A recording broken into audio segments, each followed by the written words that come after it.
All right, so what was the interval we graphed on a tangent function yesterday? When we graphed the complete revolution, or the complete cycle, the complete period is probably a better word there. And why did we start and stop at negative pi over 2 and pi over 2? Because those were asymptotes. So where are the asymptotes on cotangent? 0 and pi. So we're going to graph from 0 to pi on cotangent. And this is where students start getting into trouble, because when I do secant and cosecant, it's going to be different starting and stopping points. When you try and memorize, okay, if it's cotangent 0 to pi, when it's tangent, when you memorize that, that's not a good sign. Because then you're going, once you forget one thing on memorization, you're toast. If you just think about why would we start at 0 for cotangent? Oh, because there's a domain restriction at 0 for cotangent. That makes a lot more sense than having 6 different trig functions and trying to memorize 6 different intervals to graph those. I don't think that's a wise decision. So cotangent, we're going to graph from 0 to pi. So pi over 4, pi over 2, 3 pi over 4, and pi. Right, because I'm not going to plot root 3 over 3s and root 3s, so I don't want to plot points that are easily obtainable. There's an asymptote there. So in the cotangent graph, we did the properties yesterday. And again, remember we said this was wrong. That should be root 3 over 3. So even the internet doesn't know their unit circle. What's pi over 4? Cotangent of pi over 4 should be what? 1. Yeah, not just like 1. It is 1. Very good. Cotangent of pi over 2 should be 0. Don't worry about asymptotes. You're going to have those figured out, 0 and pi. So it's got to be a numerical value here. And then cotangent of 3 pi over 4 should be negative 1. Okay.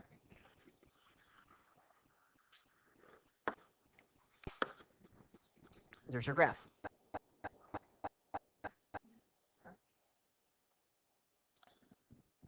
So what I want to graph here, any questions on that first off?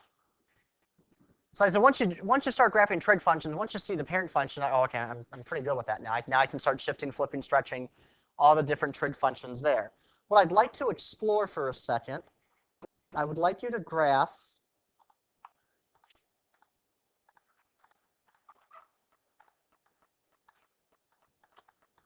I gotta make sure I'm not gonna botch this.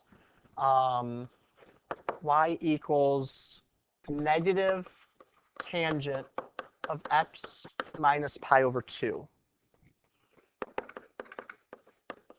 So I would do that parent function first. So we'll go back to yesterday. So it's good, once you see a cotangent, go back to tangent. Make sure you can still do that one. So I want to graph negative tangent of x minus pi over 2. When you graph it, just stay quiet, because some of you are going to start to see something here. So if you see something, just keep it to yourself. We'll talk about it in a minute. All right, while you're still, I'm going to just do the parent function just so I can make up some time on you.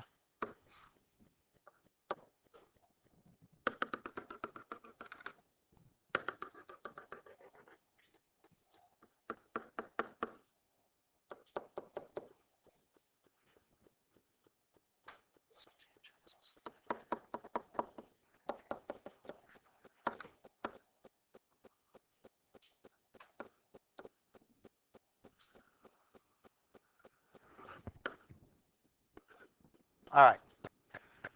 So negative tangent x minus pi over 2 means I need to shift this first. Which direction?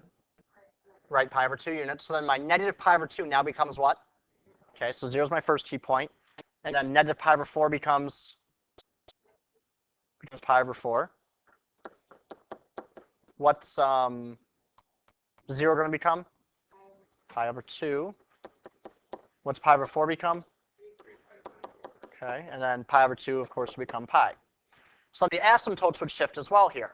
So now my asymptotes are going to be my starting value of 0 and my ending value of pi. What does the negative do? Over x. So pi over 4. So pi over 4 corresponds to my old negative pi over 4. So my next point after the asymptote was negative 1, which means my new point needs to be positive 1. Okay, so my next point after negative 1 was 0, so if I flip 0, I'm still at 0. And my next point after that was positive 1, so when I flip it, it now becomes negative 1. And my graph should look like that. Or cotangent of x. So we saw how sine and cosine were related by just a shift of pi over 2 to the left or right, depending which one you're writing a function of the other one. And now cotangent and tangent are very closely related. It's also just off by a shift with a flip inside there. And then when we do secant and cosecant starting tomorrow, which please bring your Chromebooks tomorrow, because I want you to explore secant and cosecant on your own, and then we'll do a formal lesson on it.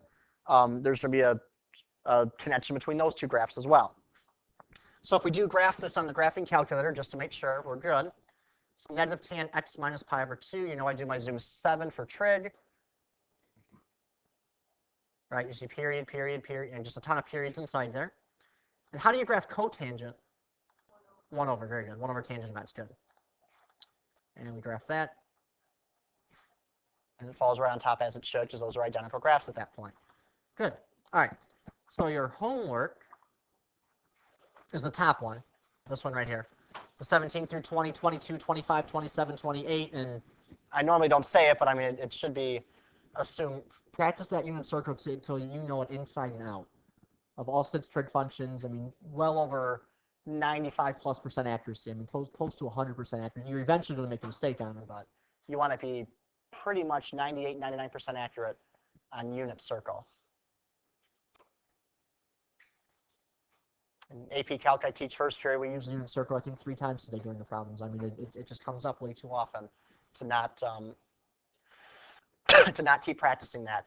The 4, 24, 23, 29, 30, 35, 37, that will be the secant, cosecant homework when we start doing that. So if you want to write it down now, that's fine. That won't change. That'll be your homework on that when we get to that assignment, or concept, rather, tomorrow. Okay. So any questions on tangent or cotangent? Okay. So tomorrow, just to give you a little heads up of what we're going to be doing, grab a Chromebook. You'll be with a partner tomorrow. You shouldn't have to Google search this. I should just be able to shoot you the link of this website. So that's pretty, INT Math is it's a pretty cool website. Has a lot of different, of course, Internet Explorer is not the greatest. So it gives you the graphs of tangent, cotangent, secant, and cosecant. And I mean, it walks you through it pretty good of what's going on. We've already done the graphs of a sine bx and a cos. We don't call it b, we call it omega inside there. And then eventually we're going to be doing a sine bx plus c in 5/6, or cosine bx plus c inside there. And I mean, it's some tables, some graphs. You get, you know, you can start. I mean, you can see what's going on for the triangles, unit circle. I mean, it's decent to explore. So I think we'll take some time tomorrow working on that aspect of it, and then you'll go down to the secants and cosecants and see what you can figure out based on those functions. All right. So that is it for the day. I'll scan those tests through, see where those end up, and then we'll pick up secant and cosecant tomorrow. And then, of course, the not-so-celebrity softball game is tomorrow. My team versus Mr. Roth's team. Tickets went on sale yesterday, to my knowledge, inside there. So again, if you, I mean, make a sign, help somebody buy a ticket, go to the game. I mean, Harmony Roadshow, perform for the national anthem. If you're just a part of it somehow, if you're, there's some between inning tricks they've had students do in the past too. So as long as you're a part of it somehow, that will count for. You need to bring in like our ticket. When you bring in your ticket, yes, I want to. If you buy it ahead of time, let me see it so I can sign it inside there. If you buy it at the gate, well, you're going to be there anyway.